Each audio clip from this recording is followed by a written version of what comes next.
Loyola University basketball coach Sheryl Swoopes, she's under investigation, accused of mistreating players. One of them is speaking out this morning, telling us why she wanted to transfer. Remember when Sheryl Swoopes said no one wanted to play in Indiana, that the Fever was a dead-end team with no shot at landing star talent? Well, she's pretty quiet now. In one of the biggest surprises in WNBA free agency, Indiana just pulled off a blockbuster offseason. They brought in Natasha Howard, Jonquel Jones, Sophie Cunningham, and Sydney Colson. That's not just a few good signings. That's the foundation of a championship-caliber team coming together. And to think, it all started with one rookie people claimed was overhyped. This WNBA offseason killed a lot of dumbass narratives, right? It really did. And I hope they're gone for good. Remember when Sheryl Swoopes went on national TV and confidently declared that no one wanted to play in Indiana? Let's revisit that moment. She didn't just doubt the Fever's ability to attract talent. She laughed at the idea. With full certainty, she looked into the camera and made her bold statement, even suggesting that people record it, as if she were delivering an undeniable truth. Well, turns out history had other plans. Besides Aaliyah Boston, besides Lexi Hull, because I think Kelsey Mitchell's an okay defender. Lexi Hull, is a dog on the defensive end. Yeah. But besides those two, I worry about the defense. This wasn't just a passing comment. Swoopes doubled down, calling Indiana a basketball wasteland. She spoke with absolute certainty, dismissing the idea that top players would ever choose the Fever. In her mind, there was no debate. Elite talent wouldn't sign there. Or so she thought. That's not my point. There's a lot of other shit going on that players are like, this ain't where I want to be. Over there. Yeah. Yeah. Some new shit going on around there. It's a lot. Yeah. So you have players that are very significant on this Indiana Fever team that are like, I don't want to be here. And Swoopes wasn't the only one pushing this narrative. Analysts, commentators, and former players all jumped on board, repeating the same message. Indiana was seen as WNBA purgatory, a team where careers stalled and championship dreams disappeared. The consensus was clear. Why would any star willingly choose to play for the Fever? Playoffs, but I also know players on that team that are like, oh hell no, we don't want to just be here. Yeah. Because then when you about to say that. Because then when you factor in free agency, you got players on this Indiana Fever team. They getting paid anyway? That are like, no, but players who will be free agents next year. The timing of these comments was no coincidence. They came right as Caitlin Clark was finishing her rookie season, almost as if they were meant to downplay her influence. The message was clear. Sure, Clark is in Indiana, but don't expect it to matter. No matter how good she is, she won't be the one to change this franchise. Or so they thought. But my thing is this. So what happens when Aaliyah ain't playing well again? Back to you know what I mean? And so as a player, back to it. But as a player, do you want to continue to stay in a situation where you keep yourself vulnerable to all of the hate that you know is going to come to you if you're not playing the way everybody thinks you should be playing? This narrative fit perfectly into the broader skepticism around Clark's jump to the pros. The doubters had their script.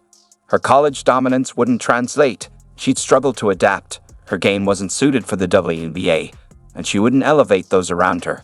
Indiana's so-called lack of appeal was just another way to lower expectations and dismiss her potential impact. But if you're a player, and I'm just using Aaliyah as an example because Aaliyah is not a free agent, but if you're a player like an Aaliyah Boston, you know the worth you bring to any other franchise. Now, and you know how that works. Not every player who's a free agent should leave because the grass probably ain't gonna be greener for you. Facts. But a player like a Kelsey Mitchell could be very valuable to any anywhere. team. Yeah, facts. Right? Facts. Aaliyah Boston could be very valuable to any team when she becomes a free agent. But here's where it gets really interesting. Just how wrong was Sheryl Swoopes? Spectacularly, embarrassingly, historically wrong. In one off-season, the Indiana Fever pulled off what could be the greatest free agency haul in WNBA history. Elite talent isn't just considering Indiana, they're choosing it. The team once written off as a dead-end franchise has suddenly become the league's hottest destination. To a certain degree. I'm not going to ignore, the racial aspect got thrown into the media. Players addressed what fans were saying. So it was given life to a certain extent, but I think we've seen it stamped out this offseason. The basketball world is stunned. The Fever, once seen as a team stuck in endless rebuilding, have assembled a roster that looks like a true championship contender. Meanwhile, Swoopes' bold claims have aged poorly, drowned out by the reality unfolding before her. With every new signing, her credibility takes another hit. One of those narratives was people wouldn't want to go to the Fever because of the Fever fan base. And the Fever fan base being painted with this broad brushstroke was always just stupid, really. There's no other word for it, because Caitlin Clark brought more fans to the league than it's ever seen. So many of them are Fever fans, and the new fans that come in outnumber the old fans that were already there. You don't want to tell those people they're unwelcome. That silence? It's not just a figure of speech. It's happening in real time across WNBA broadcasts. Ever notice how Sheryl Swoopes seems to disappear whenever Caitlin Clark is out there proving her wrong? The same analyst who confidently wrote off Indiana is suddenly nowhere to be found when it's time to acknowledge Clark's impact. Coincidence? Or a deliberate move to avoid admitting, on live TV, that she got it completely wrong? To that, because when you look at every sport and every fan base, there are going to be bad apples. With every group pool, there are. And the larger that group comes, of course, then the larger the small percentage of bad apples. But if you've ever followed sports, you see people acting stupid online or even live at game. Regardless, so many players decided they were going to go to the Indiana Fever, which was the death knell for a lot of those narratives. This isn't just about Swoopes. The entire group of critics who once downplayed Clark's impact has suddenly gone silent. These were the same voices eager to predict her struggles in the pros. Now, they have nothing to say. It's almost like a magic trick. Every skeptic disappearing the moment Clark steps on the court. Yeah, I mean, it's amazing. What Caitlin's been able to do in her short career so far has just been nothing short of remarkable. The one thing that I really love about her, she loves the game. You can tell she's put the work in. What's happening right now goes beyond basketball. It's a complete power shift unfolding in real time. The old guard expected Clark to quietly wait her turn, to spend years proving herself before making an impact. Instead, she's flipped the entire league on its head in just one offseason. They weren't traded. Cunningham was traded there, but Natasha Howard signed with the Indiana Fever. And I think more importantly, DeWanna Bonner signing with the Indiana Fever was representative of that. And the players? They're proving Swoopes wrong with their own decisions. Take Sophie Cunningham, one of Indiana's key new signings, who openly said that Caitlin Clark played a big role in her choice to join the Fever. It's not just about Clark's shooting or flashy passes. Players are drawn to her leadership, competitiveness, and ability to make everyone around her better. That's why they're choosing Indiana, despite everything Swoopes claimed would never happen. Like I've said, there's so many pros to playing for the Indiana Fever.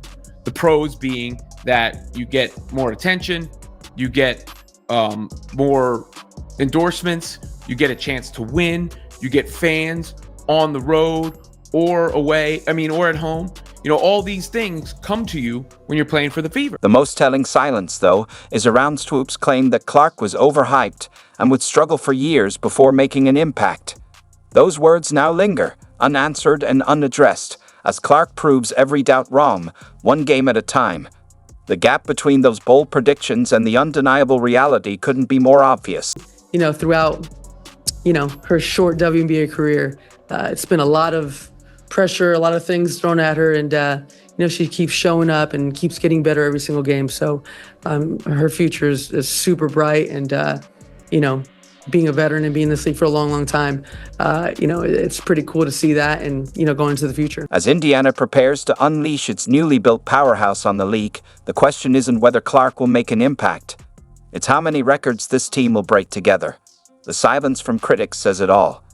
The narrative has shifted so drastically that even the loudest doubters have been forced into silence by the undeniable truth. I think more importantly, I think she's done a lot for the Indiana Fever. That's a team that, for the last, couple years is trying to get back to their glory days of Tamika Catchings and putting up banners. So obviously what she's done, I think nationally for the game has been pretty incredible. And, whenever you have that momentum coming out of college and, the eyes on you for 4 years straight. So I think what she's doing for that team right now is pretty impressive. And, that's when I think of her, I think of what she does for her team. Records aren't the only thing about to be broken in Indiana. The entire approach to building a championship team is too. The Fever didn't just sign big names. They carefully built a roster designed to maximize Caitlin Clark's impact. What Indiana's front office pulled off this offseason isn't just about adding talent. It's a masterclass in team building. Thank you. So that seemed very heartfelt from DeWanna Bonner. And I think after what happened last season, Fever fans are probably starving for that. And I think seeing the validation of the players choosing their team helps a lot.